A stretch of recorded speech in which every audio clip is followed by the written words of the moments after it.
Mas a serpente, mais sagaz do que todos os animais selváticos que o Senhor tinha feito, disse à mulher: É assim que Deus disse? Não comereis de toda a árvore do jardim? Respondeu-lhe a mulher: Do fruto das árvores do jardim podemos comer, mas do fruto da árvore que está no meio do jardim, disse Deus: Dele não comereis, nem tocareis nele, para que não morrais. Então a serpente disse à mulher: É certo que não morrereis, porque Deus sabe que no dia em que dele comerdes, se vos abrirão os olhos, e como Deus serei conhecedores do bem e do mal. Vendo a mulher que a árvore era boa para se comer, agradável aos olhos, e árvore desejável para dar entendimento, tomou-lhe do fruto e comeu e deu também ao marido, e ele comeu. Eu acabei de ler aqui na Bíblia a história do pecado. Foi assim que tudo começou no nosso mundo. Deus fez uma prova simples de obediência. Simplesmente de todas as árvores que ele tinha criado, Adão e Eva poderiam usufruir, comer, mas uma só. Ele disse: não chegue perto dela, não toque. O que Deus queria dizer com isso? Deus queria fazer uma prova. Qual palavra vale mais? A sua palavra ou a palavra do inimigo de Deus, aquele que caiu lá do céu? O livre-arbítrio foi algo muito bom que Deus deu para cada ser humano. Além de bom, ele é necessário. Você tem o poder de tomar escolhas, porque Deus é um Deus de amor, mas Deus é um Deus de justiça.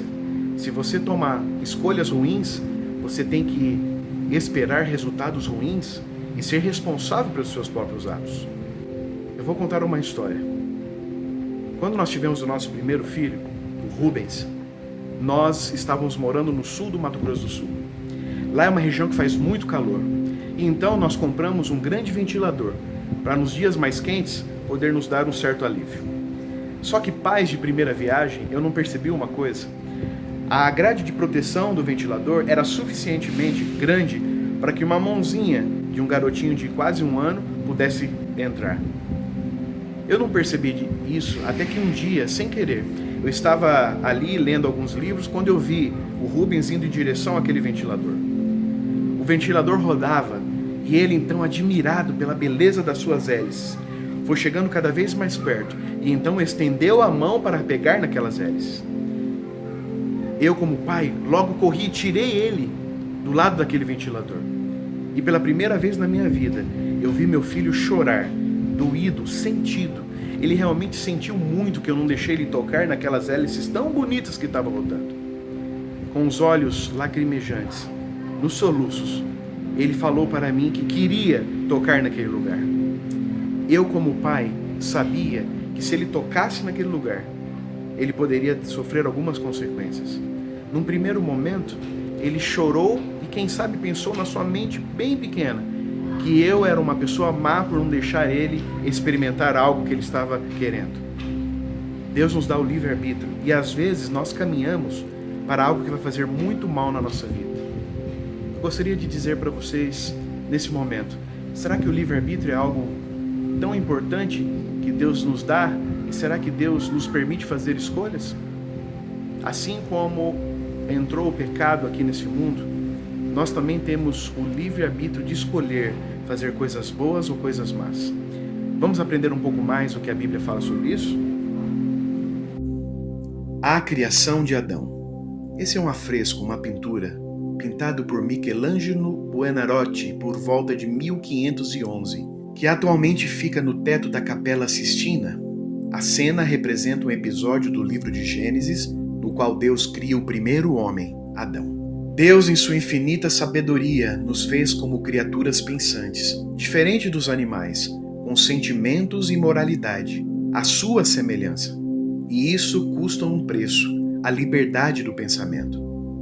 Estudamos no programa passado sobre a origem do mal, e hoje estudaremos o porquê de Deus dar o livre-arbítrio a cada criatura criada. Filosoficamente falando, o livre-arbítrio é a possibilidade de decidir, escolher em função da sua própria vontade, isenta de qualquer condicionamento, motivo ou causa determinante. É um presente de Deus, que pode ser uma bênção ou uma maldição. Geralmente vemos o livre-arbítrio somente sobre a ótica da escolha, mas gostaria que pensasse sobre a ótica das consequências. Deus nos faria robôs, manipuláveis, sem sentimentos, sem amor ou empatia? Ou queria que fôssemos livres criaturas pensantes e adoradores? Seríamos presos, submetidos ao seu jugo de amá-lo sob a pressão? Ou seríamos livres, agradecidos, livres para aceitá-lo ou não? Na criação, fomos a cereja do bolo, a coisa mais importante, vindo do pó e recebendo o fôlego de vida de Deus. Ali, Deus também nos deu a possibilidade de escolhermos sermos agradecidos ou egoístas. Gênesis 1:27 vem dizendo: façamos o homem à nossa semelhança. Deus Pai, Deus Filho e Deus Espírito Santo fizeram então do pó da terra o homem. Semelhança não é igualdade. Não temos os atributos de Deus como poder e onisciência, mas somos reflexos morais de Deus. Se você compreender isso, entenderá o restante da Bíblia. O reino de Deus só poderia ser justo se ele nos desse a opção de aceitá-lo. E o que o homem tem feito com as escolhas que Deus lhe permitiu fazer? Como você tem usado o livre-arbítrio dado por Deus a você?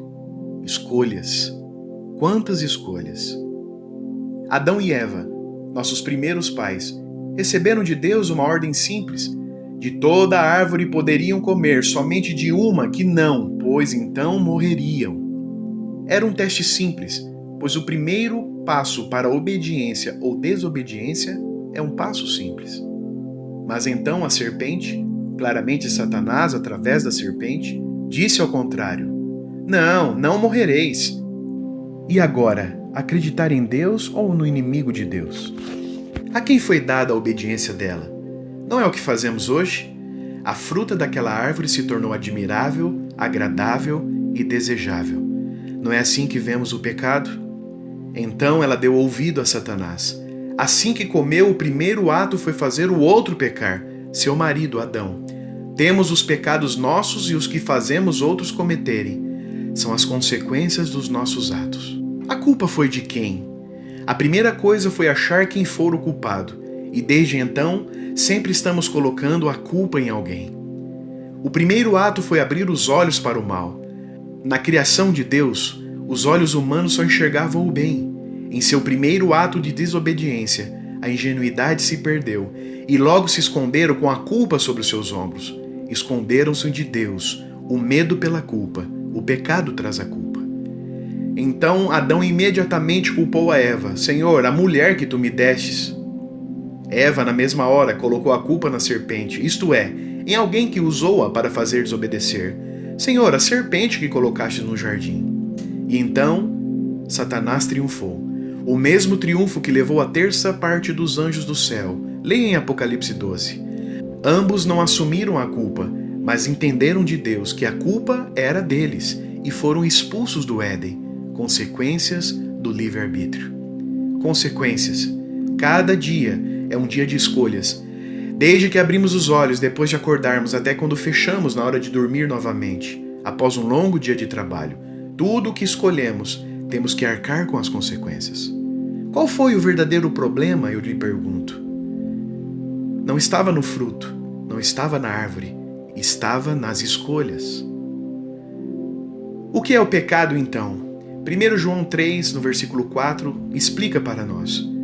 Todo aquele que pratica o pecado também transgride a lei, porque o pecado é a transgressão da lei. O pecado é a transgressão dos preceitos de Deus. Qual? Qualquer um deles. Aprenderemos nos próximos encontros a vontade de Deus. E pecado é ir contra a vontade de Deus. A prioridade de um coração com Deus é a obediência. Era uma vez uma mulher adúltera. A Bíblia nos conta a sua história no Evangelho de João, no capítulo 8. Arrastaram-na até Jesus, uma mulher apanhada em adultério. Queriam testar o que Jesus faria com ela. Interessante que nada se fala sobre o homem, apenas sobre a mulher. Segundo a lei de Moisés, isto é, os preceitos da lei de Deus, todos deveriam apedrejá-la até a morte. Indagaram Jesus a respeito disso. Jesus pegou uma pedra, mostrou a todos e questionou quem poderia atirar a primeira pedra. Sobre os olhos da multidão, andou até ela e fez menção de arremessá-la. Era a lei, mas então questionou a multidão. Aquele que não tiver nenhum pecado, atire a primeira pedra. Todos estavam com as pedras em mãos, querendo justiça. E era justa essa petição. Mas então perceberam que eles também tinham pecados. Talvez pecados piores que ninguém sabia. Uma a uma, as pedras caíram das mãos dos algozes. E então somente Jesus poderia tirar, pois ele não tinha pecado.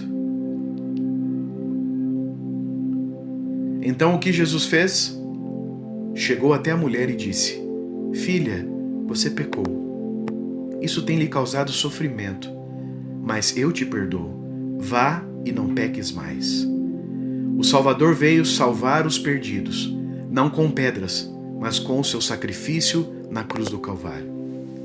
Este é o famoso quadro O Paraíso Terrestre com a Queda de Adão e Eva, dos artistas Peter Paul Rubens e Jan Bruegel, o Velho. O pecado original sempre está contado em verso, prosa e arte por toda a história da humanidade.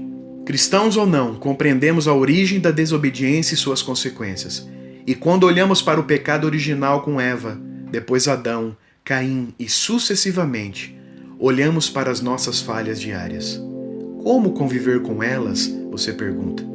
Você tem duas escolhas: morrer com elas ou ser perdoado. Fossa das Marianas, o lugar mais profundo dos oceanos.